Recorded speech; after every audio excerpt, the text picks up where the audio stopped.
ভারত তার পারমাণবিক সক্ষমতার এক বিশাল প্রদর্শনী হিসেবে পারমাণবিক সক্ষম সাবমেরিন থেকে উৎক্ষেপিত একটি মধ্যম পাল্লার ব্যালিস্টিক ক্ষেপণাস্ত্রের পরীক্ষা চালিয়েছে।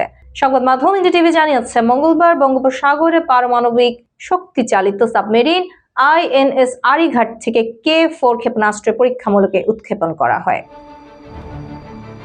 জানা যায়, ক্ষেপণাস্ত্রটি ৩৫০০ কিলোমিটার দূরের লক্ষ্যবস্তুতে আঘাত হানতে সক্ষম বলে উল্লেখ করা হয়েছে প্রতিবেদনে। K4 submarine launched ballistic missile গত বছরের ২৯ আগস্ট ভারতীয় নৌবাহিনীতে কমিশন করা হয়। এর মধ্য দিয়ে স্থল, আকাশ এবং সমুদ্রের তলদেশ থেকে পারমাণবিক ক্ষেপণাস্ত্র নিক্ষেপ করতে সক্ষম দেশগুলোর একটি ছোট গ্রুপের অংশ হয়ে ওঠে দেশটি।